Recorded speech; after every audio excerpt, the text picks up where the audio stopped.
ప్రస్తుతం మనతో పాటు Krishna Pradeep's 21st century IAS academy నుంచి director, founder, chairman Krishna Pradeep గారు ఉన్నారు. ఒకసారి ఆయనతో మాట్లాడదాం. సార్ నమస్తే అండి. First of all congratulations. Every time UPSC కావచ్చు, ఏబిపిఎస్సి కావచ్చు, టీఎస్పిఎస్సి కావచ్చు, ప్రతిసారి అయితే మీ ఇన్స్టిట్యూషన్ నుంచి ర్యాంక్స్ వస్తూనే ఉంటాయి. అనేక వందల మందిని ఐఏఎస్ ఆఫీసర్ దగ్గర నుంచి సెక్రటేరియట్ ఎంప్లాయీస్ వరకు చేసినట్టున్నారు మీరు. ఎంతమంది ఉంటారు అలాగా? సుమారుగా 2000 మంది స్టూడెంట్స్ 21st సెంచరీ వాళ్ళు తెలుగు రాష్ట్రాల్లోనే కాకుండా దేశం మొత్తం మీద ఐఏఎస్లు కానీ ఐపీఎస్లు గాను ఐఎఫ్ఎస్లు తెలిసినంత వరకు 2000 మంది. సో మాకు ఇన్ఫర్మేషన్ ఇవ్వకుండా ఉన్నవాళ్ళు ఇంకా చాలా మంది ఉంటారు కదా కొందరు. ఇందులో ఎవరైనా టచ్లో ఉంటారా సార్ మీతోటి? మాక్సిమం కొంతమంది టచ్లో ఉంటారా. లైక్ ఇప్పుడు గోపాలకృష్ణ రోణంకి ప్రస్తుతం పాడేరులో ప్రాజెక్ట్ డైరెక్టర్గా ఉన్నాడు. So he will be very much regularly in touch with me. అలాగే మనకి జిహెచ్ఎంసీలో విశ్వజిత్, జిహెచ్ఎంసీలో ఆయన స్పెషల్ ఆఫీసర్గా ఉన్నాడు. సో ఆయన ఐపీఎస్ అండ్ ఆయన కూడా టచ్లో ఉంటుంటాడు. సో ఇలా చాలామంది టచ్లో ఉంటారు. అండ్ ఎప్పుడైనా ప్రోగ్రామ్స్ పెట్టినప్పుడు పిలిస్తే వస్తుంటారు. ఓకే. అడ్మినిస్ట్రేషన్లో కావచ్చు, లేకపోతే పోలీస్ డిపార్ట్మెంట్ కావచ్చు, లేకపోతే ఫారెస్ట్ డిపార్ట్మెంట్ కావచ్చు, ఇలా మున్సిపల్ డిపార్ట్మెంట్స్ కావచ్చు, ఇలా అన్ని గవర్నమెంట్ డిపార్ట్మెంట్స్లో ఆల్మోస్ట్ ఉన్నారు మీకు సంబంధించిన వాళ్ళు. ఎప్పుడన్నా ఏదన్నా ఇది కావాలి అది కావాలని అడిగి పని చేయించుకుంటారు? నేను ఇప్పటిదాకా ఎవరిని ఏ పని అడగల. సో నేను టచ్లో ఉండడం అంటే మ్యాక్సిమం వాళ్ళతోటి, ఎందుకంటే ఎప్పుడైనా ఒక అవగాహన కార్యక్రమం పెడితే వాళ్ళని గెస్ట్లుగా ఇన్వైట్ చేస్తాను తప్ప, అందుకోసమే అంతవరకు మాత్రం తప్ప ఇప్పటిదాకా పర్సనల్గా నేను ఎవరిని ఫేవర్ అడగలేదు. అడిగిన వాళ్ళు చేస్తారేమో కదా అసలు వెంటనే. వాళ్ళకు కూడా రిస్ట్రిక్షన్స్ ఉంటాయి, ఇబ్బందులు ఉంటాయి. కాబట్టి ఒకవేళ గబుక్కునే నా అవ్వదు అంటే కొంచెం ఫీల్ అవుతాం కదా మనకి. అది కూడా కరెక్ట్. సో అందుకనే అడగను. అడగనుంటే ఏ గొడవ లేదు. మామూలుగా వాళ్ళ వేరే ప్రొసీజర్ ప్రకారం ఎవరితో అయితే అవుతుందో అలా చేస్తాను. కానీ మామూలుగా అయితే మీరు అనుకుంటే క్షణాల్లో పని మీకు ఒక కాల్ చేస్తే వెంటనే చేస్తారు వాళ్ళు. చేస్తారు. ఎప్పుడు పెట్టారు మీరు ఈ అకాడమీ? 2003లో ఎస్టాబ్లిష్ చేశారు. 2003లో ఒక స్టూడెంట్ తోటి స్టార్ట్. Almost 20 years. 20 ఇయర్స్ ఒకటే స్టూడెంట్తో స్టార్ట్ చేసాం. అప్పుడు ఒక్క స్టూడెంట్, ఇప్పుడు వేల మంది. ఇప్పుడు 1000 మంది ఉన్నారు. పెట్టినప్పటి నుంచి ఇప్పటికి చేంజెస్ అన్నా లేదు అంటే ఏం డిఫరెన్స్ గమనించారంటే ఎలా, ఏం చెప్తారు మీరు? ఈ యూపీఎస్సి బేసిక్గా ఆస్పిరెంట్స్లో ఉన్న ఒక జోక్ ఏంటంటే, యూపీఎస్సి అంటే యూనియన్ పబ్లిక్ సర్వీస్ కమిషన్ కాదు, అన్ప్రెడిక్టబుల్ పబ్లిక్ సర్వీస్ కమిషన్. అంటే ఎప్పుడు వస్తుందో తెలియదు, ఎప్పుడు ఎలా క్వశ్చన్స్ అడుగుతారో తెలియదు. నోటిఫికేషన్ కూడా ఎప్పుడు వస్తుందో తెలియదు. యూపీఎస్సి నోటిఫికేషన్ రెగ్యులర్ కరెక్ట్ వస్తుందండి? అంటే మంత్స్ డేట్స్ అన్ని కరెక్ట్ ఉంటాయా? డేట్స్ మంత్స్ అన్ని పర్ఫెక్ట్ వస్తుందా? యూపీఎస్సీ అయితే పర్ఫెక్ట్గా ఎవ్రీ ఇయర్ వచ్చేస్తుంటాయి. ఎవ్రీ ఇయర్ కాదు నేను అనేది, మంత్స్ కరెక్ట్గా వస్తుందా?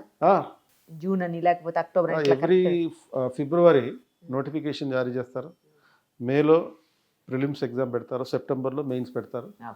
మళ్ళీ ఆ పై ఇయర్ మార్చ్ ఏప్రిల్లో ఇంటర్వ్యూ పర్సనాలిటీ టెస్ట్ కంప్లీట్ చేస్తారు. ఇదైతే కన్ఫర్మ్డ్గా ఉంటుంది.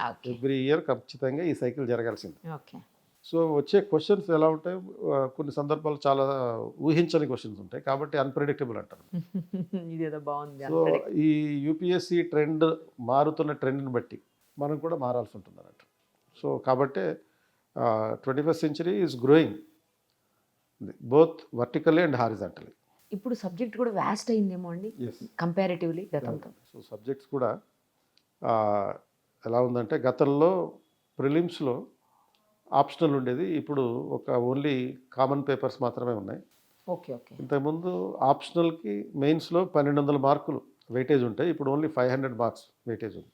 అంటే జనరల్ స్టడీస్ ఫోకస్ ఎక్కువైంది. సో ఎప్పుడైతే జనరల్ స్టడీస్ ఫోకస్ ఎక్కువైందో ఎక్కువ అంశాలు చదవాల్సినటువంటి రిక్వైర్మెంట్ ఉంటుంది. సుమారుగా 15 రకాల సబ్జెక్టులు చదవాలి స్టూడెంట్. సో ఈ 15 రకాల సబ్జెక్టులు 1 ఇయర్లో చదివి అవపోసన చేసుకుని దాన్ని మళ్ళీ రాయగలగాలి. సో నువ్వు ఎంత కాలం చదివినా అల్టిమేట్గా ఆ 3 గంటల్లో ఏం చేస్తావు అనేది ముఖ్యం. అది కరెక్ట్. ఆ 3 గంటల్లో 20 క్వశ్చన్కి ఆన్సర్ చేయాలి. దాని మీద పట్టు సాధించాల్సినటువంటి అవసరం ఉంటుంది. 2003లో స్టార్ట్ చేశాను అన్నారు కదా, అసలు ఏ రీజన్తో స్టార్ట్ చేశారు? మీ బ్యాక్గ్రౌండ్ ఏంటి? మీరు కూడా అప్పట్లో సివిల్స్కి ప్రిపేర్ అయ్యి అట్లేమన్నా? ఎస్. సో నేను 95లో సివిల్స్ ఇంటర్వ్యూ వరకు వెళ్ళాను. ఆ తర్వాత ఓన్లీ మెయిన్స్ వరకే కన్ఫైన్ అయ్యాను. అండ్ తర్వాత 2002లో ఈ జేఎల్గా గవర్నమెంట్ లెక్చరర్గా జాయిన్ అయ్యాను.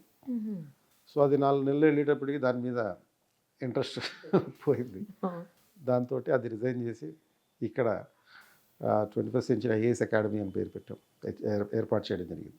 అలా గవర్నమెంట్ జాబ్ రిజైన్ చేసినప్పుడు కోర్స్ మన సొసైటీలో గవర్నమెంట్ జాబ్ రిజైన్ చేస్తా అంటే ఎంతమంది పిచ్చోళ్ళే అంటారు కదండి. అసలు పేరెంట్స్ ఒప్పుకోరు, అవును, ఎవరు ఒప్పుకోరు. గవర్నమెంట్ జాబ్ రిజైన్ చేయటం ఏంటి, పిచ్చోళ్ళ అంటారు. సో రిజైన్ చేసి ఇప్పుడు ఈ రకంగా ఇలా. అప్పుడు ఇంట్లో ఒప్పుకోలేదన్నారు కదా, ఒప్పుకోరు. ఇప్పుడు ఏమంటున్నారు? ఇప్పుడు ఏమనరు. అంటే ఇంతమంది గవర్నమెంట్ సర్వీస్ చేసే సర్వెంట్స్ని తయారు చేస్తున్నారు మీరు. సో అదే దానికి ఎలాగో they are proud of the results. అంతేనా? మీ ఫ్యామిలీలో అంటే ఎవరైనా ఉన్నారండి ఇట్లా ఈ సర్వీసెస్లో? సో మా మిస్సెస్ కూడా అసిస్టెంట్ ప్రొఫెసర్ గవర్నమెంట్ కాలేజీలో. సివిల్ సర్వెంట్స్గా? సివిల్ సర్వెంట్స్ ఎవరు లేరు, ఎవరు లేరు. ఓన్లీ గవర్నమెంట్ కాలేజీలో అసిస్టెంట్ ప్రొఫెసర్గా మా మిస్సెస్ ఒకరే ఉన్నారు, అంతే. తను కూడా నాతో పాటే రిక్రూట్మెంట్. బయటకు వచ్చింది 2000 మెంబర్స్ అయి ఉండొచ్చేమో, కానీ మీకు తెలిసి నార్మల్గా మీ దగ్గర ట్రైనింగ్ తీసుకుని కోచింగ్ తీసుకొని లేకపోతే మెంటర్స్గా మీరు వాళ్ళకి మెంటరింగ్ చేసిన వాళ్ళు లక్షల్లో ఉంటారేమో అప్పటి నుంచి. సుమారుగా ఉండొచ్చు, 1 లక్ష వరకు ఉండొచ్చు, డైరెక్ట్గా కానీ ఇండైరెక్ట్గా కానీ. అదే ఏదో రకంగా అప్పటి నుంచి ఇప్పటి వరకు 1 లక్ష వరకు ఉండొచ్చు ఈజీగా. ఎందుకంటే 20 years ఆఫ్ జర్నీ కదండి. అవునండి. బుక్స్ కూడా రాశారని విన్నానండి నేను. మీరు ఏమేమి రాశారు? ఇప్పుడు గ్రూప్ 1కి అసలు క్వశ్చన్ అండ్ ఆన్సర్స్ ఎలా రాయాలి, సివిల్స్లో కూడా డిస్క్రిప్టివ్ ఉంటుంది కాబట్టి వాటికి కూడా క్వశ్చన్ అండ్ ఆన్సర్స్ ప్యాటర్న్లో సివిల్స్కి. అలాగే ఈ మధ్యనే ఒక భారత రాజ్యాంగం మరియు గవర్నెన్స్ అనేటటువంటి అంశం మీద ఒక సుమారుగా 800 పేజీలతోటి ఒక పుస్తకం రాయడం జరిగింది. ఇది అన్ని పోటీ పరీక్షలకి ఉపయోగపడేటటువంటి పుస్తకం. సూపర్. సో ఈ బుక్ ఏంటంటే అసలు ఎటువంటి బ్యాక్గ్రౌండ్ లేకుండా వచ్చేటటువంటి వాళ్ళకి క్వాలిటీ మీద ఒక అవగాహన కల్పిస్తుంది. ఒక అవగాహన కాదు, మంచి అవగాహన. ఎందుకంటే నేను కూడా బుక్ చూశాను. అండ్ మోర్ ఓవర్ ఈ మధ్యకాలంలో పోటీ పరీక్షలకి బీటెక్ బ్యాక్గ్రౌండ్ వాళ్ళు ఎక్కువ మంది వస్తుంది, సుమారుగా 90% మంది వాళ్ళే ఉంటున్నారు. దాన్ని ఆ బుక్ని అన్ని లాంగ్వేజెస్లో ట్రాన్స్లేట్ చేయండి. షూర్. సో దానివల్ల టెక్నాలజీ బ్యాక్గ్రౌండ్లో వచ్చిన వాళ్ళకి ఈ బుక్ చాలా సులభంగా ఉపయోగపడేటటువంటి. ఏంటండి ఇంకెంతమందిని తయారు చేయాలని గోల్ పెట్టుకున్నారా? సో గోల్స్ అనేవి ఏం లేవండి, మామూలుగా ఎంతమంది పాస్ అవుతుంటే అంత ఆనందం ఒక టీచర్గా. అంతేనా? అంటే ఓన్లీ సొసైటీ కోసం మాత్రమే 21st century IAS academy chairman అని ఉంటుంది. But I prefer more teaching. మీకు అదే ఇష్టం, టీచర్గా ఉండడం నాకు ఎక్కువ ఇష్టం. ఇప్పటికీ చేస్తారని టీచ్ చేస్తుంటారా? ఇప్పటికీ కూడా నేను ఖచ్చితంగా ప్రతిరోజు ఒక 4 hours అన్నా మినిమం టీచింగ్ చేస్తాను. ఒక చైర్మన్ ఫౌండర్ స్టేజ్లో ఉండి కూడా మీరు ఇంకా టీచింగ్ అంటే మీకు బేసికల్గా ఇంట్రెస్ట్? అది అంటే ఒక మార్నింగ్ సెషన్ మొత్తం టీచింగ్కే పెట్టుకుంటాను. ఆఫ్టర్నూను పేరెంట్స్ వచ్చి రావడం ఇటువంటివి ఉంటాయి కదా, వాళ్ళతో ఇంటరాక్ట్ అవ్వడం ఇటువంటివి అన్నీ ఉంటాయి. ఇప్పుడు 100,000 మందికి మీరు ర్యాంకులు తెచ్చిపెట్టారు. వాళ్ళు మీకు తెచ్చిచ్చారో మీరు వాళ్ళకి తెచ్చిచ్చారో, మొత్తానికైతే వచ్చాయి మీ అకాడమీకి. సో ఇందులో ఏదైనా అంటే కొంచెం టిపికల్గా కానీ డిఫరెంట్గా కానీ ఇంటర్వ్యూస్లో అడిగిన క్వశ్చన్స్ మీరు విన్నారా? అడిగారా ఎప్పుడన్నా మీ స్టూడెంట్స్ని? ఇది ఇప్పుడు సపోజ్ మన యూజువల్గా మేము ప్రెడిక్ట్ చేస్తుంటాం కాబట్టి స్టూడెంట్స్ని అడిగిన క్వశ్చన్స్ టిపికల్గా అనేటటువంటివి అయితే ప్రత్యేకంగా ఉండవు. కాకపోతే ఒకటి మాత్రం గుర్తు ఏంటంటే, ఒక స్టూడెంట్ని యూజువల్గా బోర్డు ఒకవైపు కూర్చుంటుంది, ఎదురుగా స్టూడెంట్ కూర్చుంటుంటాడు. అయితే ఒక స్టూడెంట్ని ఏం చేశారంటే చైర్మన్ కూర్చునే చైర్ ఖాళీగా పెట్టి చైర్మన్ ఏమో స్టూడెంట్ కూర్చునే చైర్లో కూర్చొని స్టూడెంట్స్ని అక్కడ కూర్చోమన్నారు. సో యూజువల్గా ఈ మాక్ ఇంటర్వ్యూస్లో ట్రైనింగ్ ఇస్తారు కదా, అవును, ఒక పద్ధతి ప్రకారం కూర్చోవాలి, బాడీ లాంగ్వేజ్ మెయింటైన్ చేయాలి, ఇలాంటివన్నీ ఉంటాయి. కానీ అతను వెళ్ళి చైర్మన్ చైర్లో కూర్చొని, బోర్డు చైర్మన్ కుర్చీలో కూర్చొని, ఇటువైపు 4 సభ్యులు అటువైపు 4 సభ్యులు, ఎదురుగా చైర్మన్. నర్వస్ అయిపోతారు. సో అటు తిరిగి ఆన్సర్ చెప్పాలి, ఇటు తిరిగి ఆన్సర్ చెప్పాలి, ముందర ఉన్నవాడికి ఆన్సర్ చెప్పాలి. సో ఏదైతే బాడీ లాంగ్వేజ్ ఆర్టిఫిషియల్గా నేర్చుకున్నాడో అది ఉండదు, ఇంకా నార్మల్ది వచ్చేస్తుంది, న్యాచురల్ బయట అసలు విషయం బయటపడుతుంది. ఇంకొక అభ్యర్థిని అడిగిన ప్రత్యేకమైన ఒక క్వశ్చన్ ఏంటంటే, ఒక అతను ఐఆర్ఎస్ ఫస్ట్ ప్రయారిటీ కింద పెట్టుకున్నాడు. అంటే యూజువల్గా ఐఏఎస్ పెట్టుకుంటారు, బట్ ఇతను మాత్రం Indian revenue service first option కింద పెట్టుకున్నాడు, ఐఏఎస్ పెట్టుకోవాలి. అంటే నువ్వు ఉద్యోగం యూజువల్గా 99.99% ఐఏఎస్ కానీ ఐపీఎస్ పెట్టుకుంటే ఇతనేమో ఐఆర్ఎస్ పెట్టుకున్నాడు. అంటే వాళ్ళకి ఏదో డౌట్ వచ్చింది, ఇతను రెవెన్యూ గురించి ముందే ఆలోచిస్తున్నాడు, ఎందుకు ఆలోచిస్తున్నాడు. ఆయన వచ్చిన తర్వాత యూజువల్గా మనకి తెలిసినటువంటి విషయం ఏంటంటే వచ్చి రాగానే కూర్చోమంటారు, చాలా సాధారణంగా ఆహ్వానిస్తారు, they make them to feel at home, ఇటువంటివన్నీ ఉంటాయి. బట్ అతన్ని కూర్చోమని కూడా అనకుండా ఒక క్వశ్చన్ అడిగారు, ఏంటంటే 0 నుంచి 100 వరకు ఒక ఆనెస్టీ అనే స్కేల్ ఉంటే నువ్వు ఈ స్కేల్లో ఎక్కడ ఉంటావు అని చెప్పి క్వశ్చన్ అడిగారు. సో యూజువల్గా మన అకాడమీస్లో బ్యాలెన్స్డ్ ఆన్సర్ చెప్పాలని అంటాం. అతను ఏం చేశాడు, 50 డిగ్రీ దగ్గర ఉంటా అన్నాడు. సో అంటే సర్వీస్ రాకముందే నువ్వు సగం కరప్ట్, సర్వీస్ వచ్చిన తర్వాత 150% కరప్ట్. ఆనెస్టీ లెవెల్లోనే 50 డిగ్రీ లెవెల్లో ఉంటా, 100 డిగ్రీ అని చెప్పాలి. అతను 100% ఆనెస్ట్ ఉంటాను, 50 చెప్పాడు బ్యాలెన్స్. అతను అదొకటే క్వశ్చన్, థ్యాంక్ యూ చెప్పి ఇక వెళ్ళమన్నారు. ఇక అంటే ఇంటర్వ్యూలో పోయినట్టు అబ్బాయికి, ఇక ఇంటర్వ్యూ అని కాదు, మొత్తం ఓవరాల్గా ఆ మార్కులు రాలేదు అసలు ఇంకేమి. సో అది ఒక, కానీ ఇంటర్వ్యూ వరకు వచ్చాడు కదా సార్. ఇంటర్వ్యూ వరకు వచ్చాడు, బట్ ఇంటర్వ్యూలో ఆల్మోస్ట్ 275 మార్క్స్, ఒకటే క్వశ్చన్ పంపించేశారు.